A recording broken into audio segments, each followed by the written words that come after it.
আসসালামু আলাইকুম, কেমন আছেন আপনারা সবাই? আশা করছি সবাই ভালো আছেন। আলহামদুলিল্লাহ, আমিও আল্লাহর রহমতে আপনাদের দোয়ায় অনেক ভালো আছি।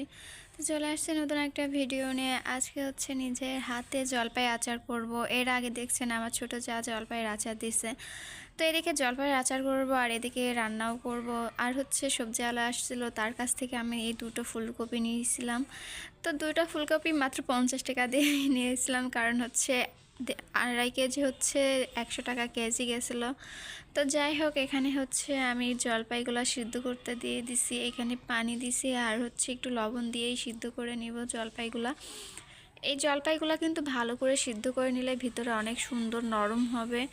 তো এখানে আমি এগুলাকে সিদ্ধ করতে দিয়ে দিছি আর এদিকে আমি রান্নাও করতেছি এক চুলায়। তো এখানে আমি হচ্ছে মাছ ভাজি করতেছি। এই মাছগুলোকে কিন্তু রাইক মাছ বলে, যেগুলো আমার হাজব্যান্ডের অনেক পছন্দ। আর এদিকে আমার তরকারিও কাটা কিন্তু শেষ। আজকে হচ্ছে কপি দিয়ে, মূলা দিয়ে, বেগুন দিয়ে, আলু দিয়ে রাইক মাছ রান্না করা হবে।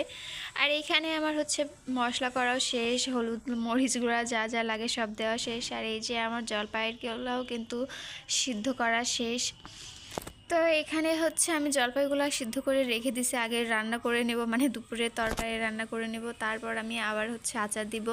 তো এখানে আমি রান্না করার জন্য মশলা কষাই নিচ্ছি। মশলাগুলো সুন্দর মতো কষাই নিয়ে আমি তরকারিটা দিয়ে দিব। আর তরকারিটা দিয়ে দেওয়া হলেই কিন্তু আমার সুন্দর মতো তরকারিটাকে কষাই নিতে হবে। আর তরকারি কিন্তু কষানোতেই স্বাদ বেশি হয়। যাই বলেন না কেন, নিজের হাতে রান্না করে খেতে খেতে একদমই ভালো লাগে না। মানে নিজের হাতে রান্না করলে মনে হয় যে মজাই হয় না, যতই ভালো করে রান্না করি না কেন। কিন্তু যখনই আম্মুর বাসায় যাই, আম্মুর হাতের রান্না খাই, মনে হয় যে কতদিন পরে একটু পেট ভরে ভাত খেতে পারলাম।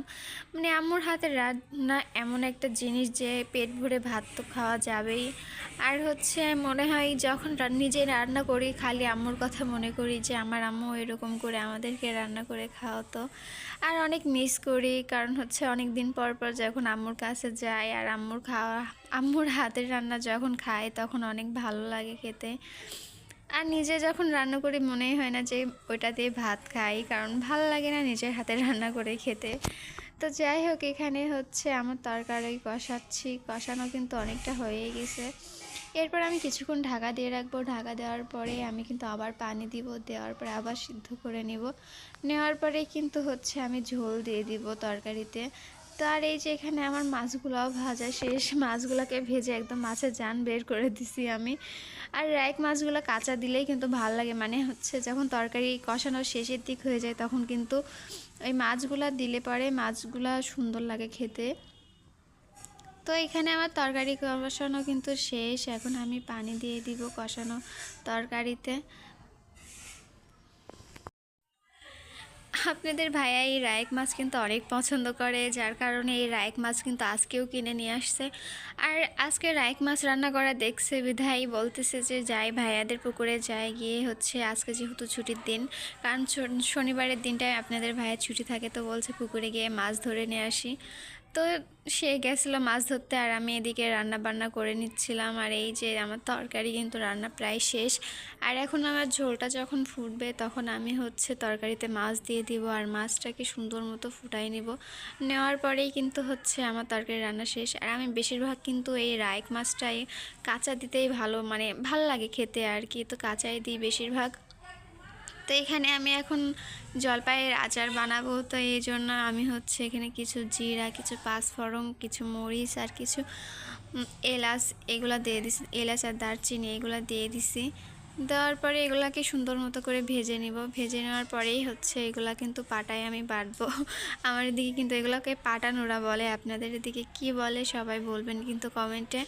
তো এগুলাকে এখন আমি একটু বেটে নেব সুন্দর ফিনিশ করে। আর এখানে কিছু রসুনও দিয়ে দিছি, যেগুলাকে হালকা থেতো করে নিব। আমার মনে হয় আচারের রসুন দিলে অনেক সুন্দর লাগে, ফ্লেভারটা অনেক সুন্দর আসে। তো এখানে আমি হচ্ছে তেলের উপরে কিছু রসুন কুচি দিয়ে দিছি আর রসুন কুচিগুলো সুন্দর মতো নেড়ে নিব।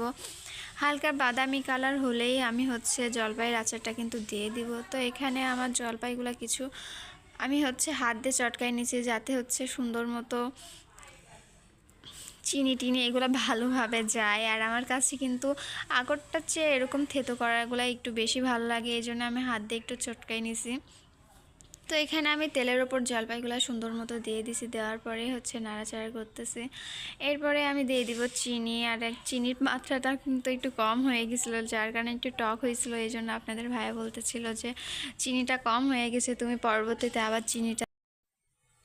তো পরবর্তীতে কিন্তু চিনি দিয়ে অনেক মজা লাগতেছিল, কারণ চিনিটা একটু বেশি হয়েছিল আর টকের ভাবটাও চলে গেছিলো, যার কারণে আচারটা অনেক মজা লাগছিল। এরপরে আমার হচ্ছে আচারটাকে সুন্দর মতো চিনি দিয়ে নাড়াচাড়া করা হলেই আমি কিন্তু মশলাটা দিয়ে দিব, কারণ এখনও পানি আছে, পানি পানি ভাব আছে, যার কোনো চিটচিটি করতেছিল।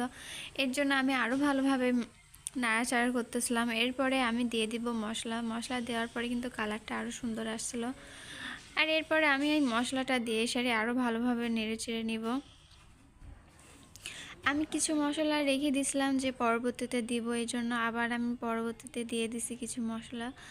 আর আমি এই আচারটাই ফার্স্ট টাইম দিচ্ছিলাম, কারণ আমি এর আগে কখনো দিই নাই, তো এই প্রথম দিচ্ছিলাম। এর আগে আমার আম্মু দিত, আম্মু বানাতো, আর আমি তো মনে হয় 7 দিনও যেত না আর আচারটাকে আমি খেয়ে নিতাম। তো যাই হোক, এখন হচ্ছে আমি প্রথম দিচ্ছি আচারটা, আর কেমন হবে তাও জানি না, কিন্তু বানানোর শেষে যাই হোক ভালোই হয়েছিল, খালি একটু চিনিটা কম হয়েছিল। এজন্য আপনাদের ভাইয়া বলতেছিল চিনিটা একটু বেশি হলে ভালো লাগতো। তো এই যে এখানে আমার কিন্তু আচার বানানো শেষ, আর জীবনে প্রথম আচার দিলাম। কোথাও ভুল হলে আপনারা অবশ্যই বলবেন। তো এখানে এই যে আমার আচারটা দেওয়া কিন্তু শেষ। আর আজকে যেহেতু শনিবার ছিল, যার কারণে আপনার ভাইয়ার ছুটি ছিল, এই জন্য সে রাইক মাছ বেশি পছন্দ করে, এই জন্য সে পুকুরে গেছিলো, নিজেই গেছিলো আমার বড় ভাইয়ের পুকুরে। ওখান থেকে গিয়ে সেই টাটকা টাটকা তাজা তাজা মাছ নিয়ে আসছে। এর আগে কিন্তু আমি আপনাদেরকে দেখাইছিলাম ওই পুকুরে আমি নিজেই গেছিলাম মাছ আনতে, মানে আমার বড় ভাসুরের আর কি পুকুর, সেখানে গেছিলাম মাছ আনতে। তো এখানে আমার আর আমার যার জন্য মাছ নিয়ে আসছে, 3 কেজি করে মাছ নিয়ে আসছে, ছোটো মাছ। বলছিল এখন পুকুরে সেরকম মাছ নাই, এই জন্য হচ্ছে মাছ ধরা তেমন একটা পড়ছে না, এর পরবর্তীতে যখন আবার মারবে তখন আবার গিয়ে নিয়ে আসতে বলছে ভাইয়া। তো এই যে আমার মাছ কুটাগুলো কিন্তু শেষ, আর আমি এতগুলা মাছ খাচ্ছি, আমার পিঠ মাঝে একদম পুরাই গেছে লাইগা। তো এখানে হচ্ছে একটা ছোট মিনার কাপ মাছ ছিল, যেটা আমি হচ্ছে কাটতেছিলাম, আর কাটতে লাগে আমার এমন অবস্থা হয়েছে, আমি কখনো এরকম মাছ বড় মাছ টাছ কুটি নাই, তো বিয়ের পরে তো কোটাই লাগছে, এই জন্যই টুকটাক যাই হোক শিখছি। কিন্তু এই মাছটা কুটতে লাগে আমার অনেক কষ্ট হয়েছে, কারণ ওর পাখা টাকা এতগুলো শক্ত ছিল, এত পরিমাণ শক্ত ছিল যে আমি কাটতেই পারতেছিলাম না। তো এখানে আমার মাছ কুটা শেষ, আর আমি এগুলো ধুয়ে নেবো, আর ধুয়ে নেওয়ার পরে এই যে এখন আমি প্যাকেট করতেছি ফ্রিজে রাখার জন্য। তো আমরা যেহেতু 2জন মানুষ খাই, এই জন্য এত মাছ দিয়ে দিয়ে বা কী করবো। একটা আপু আমাকে কমেন্টে বলছেও যে আপু আপনারা 2জন মানুষ খান, তো এত মাছ রান্না করেন কেন। তো এখানে আমি মাছ হচ্ছে প্যাকেট করতেছিলাম, আর হচ্ছে এই যে আমার মাছ প্যাকেট করা শেষ, আর আমি এখন ফ্রিজে রাখবো। তো এইখানে ফ্রিজে আমার জারটা রাখা কিন্তু হয়ে গেছে, আর আমারটা রাখে বাকি আছে, তো এখন এই যে আমি রাখবো। আর এই মাছগুলো কিন্তু আমার অনেক বেশি ভালো লাগে, আসলে এই ছোটো মাছের স্বাদ বেশি হয় বড় মাছের চেয়েও বেশি। আমার কিন্তু এই রাইক মাছগুলো আরও বেশি ভালো লাগে। আমি শুনছি এগুলো নাকি বাটা মাছের বাচ্চা, এজন্য এগুলাকে ছোটো যেহেতু এজন্য এগুলোকে রাইক মাছ বলা হয়। তো যাই হোক, আজকের ভিডিওটা এই পর্যন্তই। সবাই ভালো থাকবেন, সুস্থ থাকবেন, আল্লাহ হাফেজ। আর আমার চ্যানেলটাকে যারা সাবস্ক্রাইব করে নেয় অবশ্যই কিন্তু করবেন।